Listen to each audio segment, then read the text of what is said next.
फिर से स्वागत है मेरे चैनल पर। मैं हूं राज, आप देख रहे हैं हाईवे नाइट। दोस्तों, आज की जो कहानी है ये सूरज जी का है। सूरज जी एक टैक्सी ड्राइवर हैं, गाज़ियाबाद के रहने वाले हैं। तो चलते हैं उनकी कहानी में। लेकिन जो दोस्त हमारे चैनल पर पहली बार जुड़े हैं या जिन्होंने हमारे चैनल को अब तक सब्सक्राइब नहीं किया है तो प्लीज़ कर लीजिए, धन्यवाद। कहानी अब शुरू करते हैं। सूरज आज बहुत खुश था। आज उसका सपना साकार हो गया था। उसने एक सेकंड हैंड टैक्सी खरीद लिया था। उसका सपना बहुत दिनों से था कि वो अपनी कोई टैक्सी हो। अब तक वो नौकरी करता था और पैसे पैसे जोड़ करके कई सालों में वो सेकंड हैंड टैक्सी आज ले लिया था। टैक्सी उसका कोई दूर का जानने वाला का था। जब टैक्सी ले लिया, सब कुछ हो गया, तब वो जो टैक्सी बेचा था वो हंस के बोला, भाई एक चीज़ का ध्यान रखना, मैं आपको बताना भूल गया। सूरज बोला, हाँ जी, क्या क्या बताना भूल गए भाई? वो हंस के बोला, भाई हमारे इस टैक्सी में एक आत्मा भी रहती है, लेकिन आज तक किसी का नुकसान नहीं किया है। तो मैं इस चीज़ को आपको बताना भूल गया था। सूरज इन बातों को मानता नहीं था। वो हंस दिया, कह रहा है, भाई मेरे को डरा रहे हो? मैं डरने वाले में से नहीं हूँ। मैं आत्मा, भूत, प्रेत, इन सब चीज़ों से मैं बहुत दूर रहता हूँ। हाँ, मैं मानता भी नहीं हूँ। ये सब ढकोसला है और कुछ नहीं है। अगर आत्मा होता तो मैं बोलो, सामने बैठ कर दिखाए। सूरज अकड़ गया था। वो बंदा जो था, टैक्सी बेचा था, वो हंस पड़ा। बोला, ठीक है भाई, तुम नहीं मानते मत मानो, लेकिन मैं तो मानता हूँ। अपनी अपनी राय है। सूरज टैक्सी तो आज ले लिया था, बहुत खुश था, मन में लड्डू फूट रहे थे। चलो, आज तो हम टैक्सी का मालिक बन ही गए। टैक्सी को अच्छी तरह से नहला धुला करके, चमका करके, और जिस स्टैंड पर वो नौकरी करता था आज उसी स्टैंड पर टैक्सी लेके चल पड़ा था। जब वहाँ पहुँचा तो दोपहर के 2 बज चुके थे। और ये साल जो कहानी है ये 1990 की कहानी है। मैं बताना भूल गया आपको।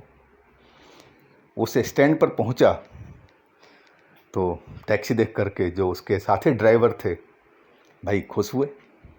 ओहो, आज तो नई टैक्सी आ गई, आज तो टैक्सी के मालिक बन गए भैया, और पार्टी तो बनती है।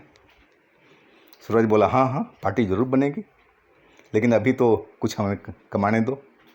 लेकिन मैं तो पाई पाई इकट्ठा करके टैक्सी लिया हूँ, अभी तो मेरे पास में कोई बजट नहीं है। बोले, ठीक है। ड्राइवर बोले, सब भाई जब तेरी इच्छा हो तब दे देना, उधार रहा। सूरज टैक्सी को लाइन में लगा लिया था और बुकिंग का इंतज़ार था। जो आगे की टैक्सी थी वो एक एक करके बुकिंग लेती जा रही थी और निकलती जा रही थी। 4 बज गया था। बुकिंग आया जब सूरज के लिए इकलौती टैक्सी थी स्टैंड पर। पता चला कि वो बुकिंग 200 किलोमीटर दूर यूपी के एक शहर, छोटे शहर की है। बात सौदा तय हो गया था। सवारी दोनों साइड का किराया दे रहा था, तो सौदा सही था, सूरज ने सोचा। और वो स्टैंड से पर्ची लेकर के घर का एड्रेस और चल पड़ा सवारी लेने के लिए। थोड़ी सी टाइम में सवारी के पास पहुंच गया था। सवारी एक बुजुर्ग था और उसका एक बेटा था। बुजुर्ग को थोड़ा चलने फिरने में दिक्कत थी, इसलिए बस में जाना सही नहीं समझा था, इसलिए उसने टैक्सी को बुकिंग किया था और वो अपने गांव जा रहे थे, बाप बेटे। सवारी बैठ गई थी पिछली सीट पर। बेटे ने उसको अपने बाप को सही ढंग से बिठा दिया था और पीछे बैठ गए थे। चल पड़े वो।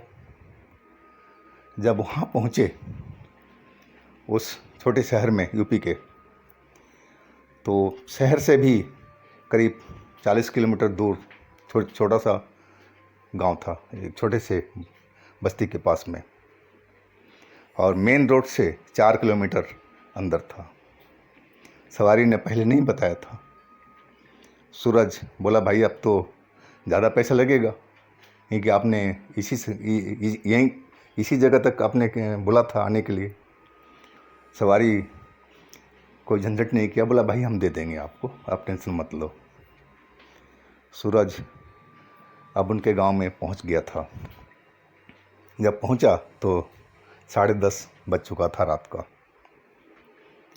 जो सवारी थी, अच्छा परिवार था, अच्छा घर बार था, और उन्होंने सूरज से बोला कि भाई आज रात यहीं रुक जाओ, कि अब ज़्यादा रात होने जा रही है और आगे का रास्ता ठीक नहीं है।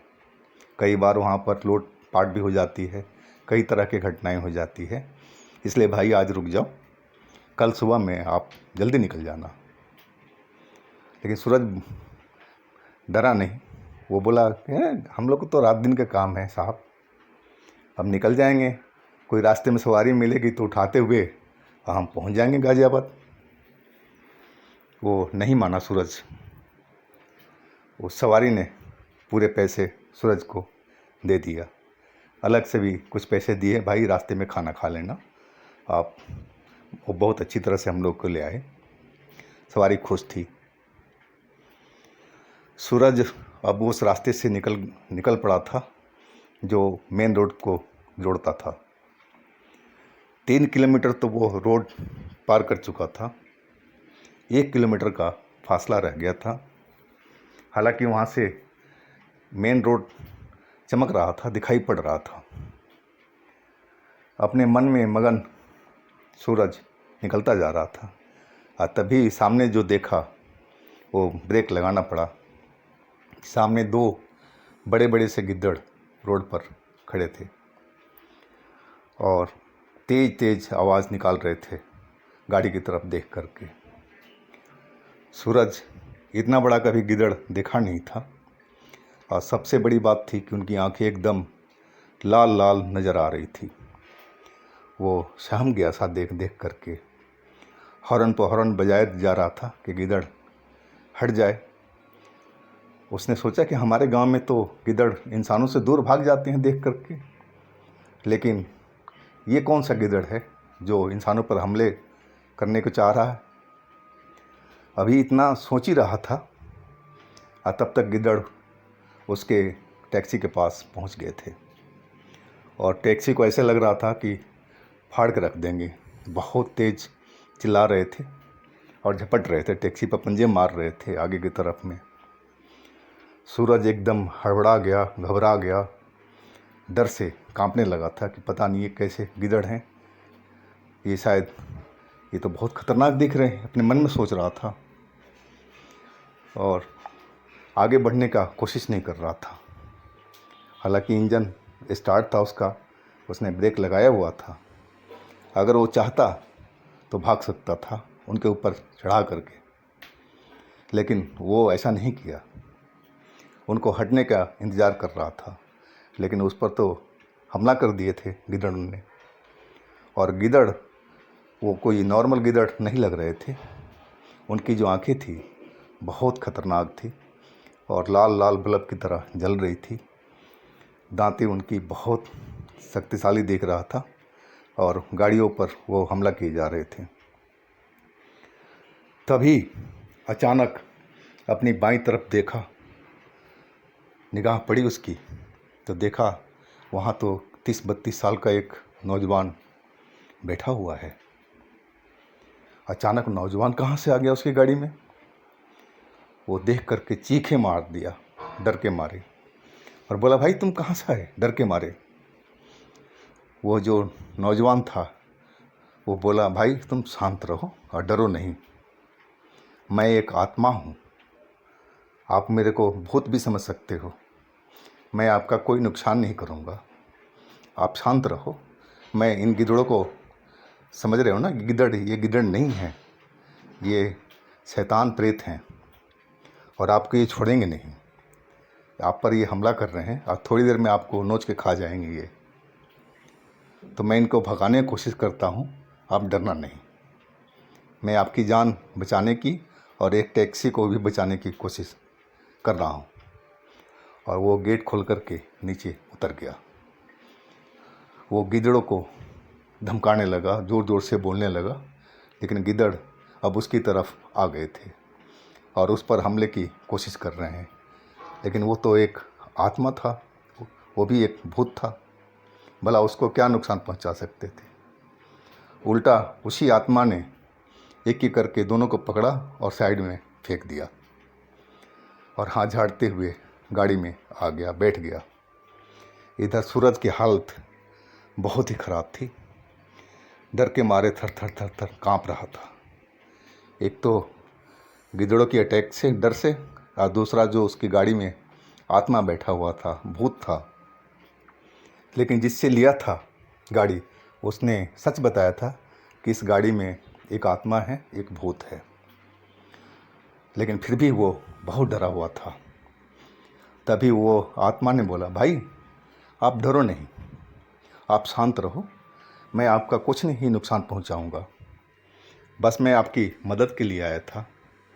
आप चलो अब यहाँ से, अब यहाँ रुकना ठीक नहीं है, ये जगह बहुत गलत है, यहाँ और भी शैतान हैं, वो थोड़ी देर में सब यहाँ इकट्ठा हो जाएंगे, फिर मैं कुछ नहीं कर पाऊँगा।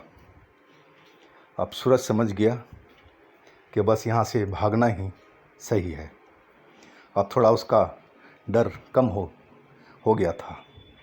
उसने गाड़ी आगे की तरफ बढ़ा दी और वास्तव में पीछे वो देखा तो कई काले साए उसके पीछे पीछे दौड़ते हुए नज़र आ रहे थे।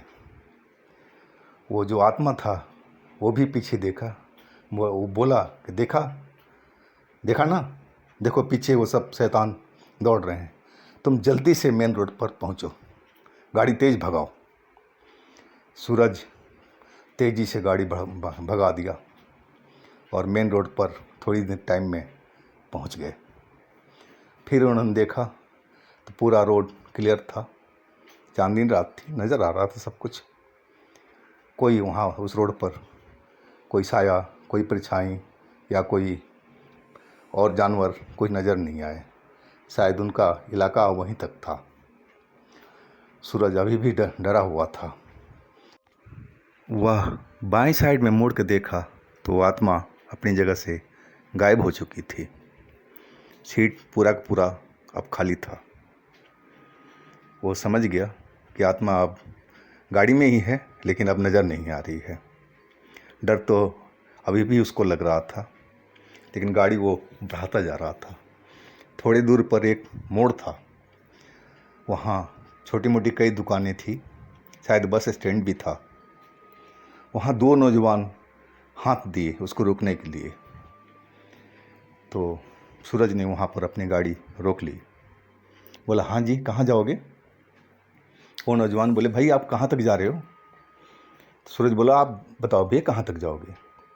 वो नौजवान ने बोला, भाई गाज़ियाबाद जाना है हमें। तो सूरज बोला कि भाई हम गाज़ियाबाद बस स्टैंड पर छोड़ देंगे, वहाँ से आपको जहाँ जाना है चले जाना, और पैसे इतने लगेंगे। पैसे सूरज ने बिल्कुल जायज़ बताया था। नौजवान बोले, ठीक है भाई। तभी सूरज बोला, भाई आपको डर तो नहीं लगता? तो दोनों हंसने लगे, भाई किस बात से, कोई बदमाश है क्या तुम्हारी गाड़ी में? सूरज बिल्कुल शांत स्वभाव में बोला, नहीं भाई, कोई बदमाश नहीं है, हमारी गाड़ी में एक आत्मा है, एक भूत है, अगर आपको डर लग रहा है तो गाड़ी मत बैठना। वो दोनों बहुत ज़ोर से ठठा करके हंसे। बोले, भाई हम भूत से, आत्मा से, शैतान से कभी नहीं डरते, ना हम इस चीज़ को मानते हैं। तो वो गाड़ी का दरवाज़ा खोल करके अंदर बैठ गए थे। सूरज बोला, ठीक है जी, फिर चलते हैं, और उसने गाड़ी अपनी आगे की तरफ बढ़ा दिया।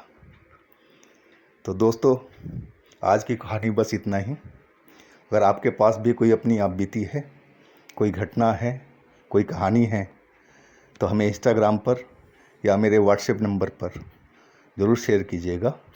हम आपकी कहानी को ज़रूर बनाएंगे। हमारे चैनल को सब्सक्राइब कीजिएगा, लाइक कीजिएगा, शेयर कीजिएगा। और हमारा दूसरा चैनल हाईवे 33 पर ज़रूर विज़िट कीजिएगा। उसमें बहुत अच्छी अच्छी कहानी आपको देखने को मिलेगी, सुनने को मिलेगी। तो आप लोग अपना बहुत बहुत ख्याल रखिएगा। भगवान आपका खुशी मंगल रखे। नमस्कार।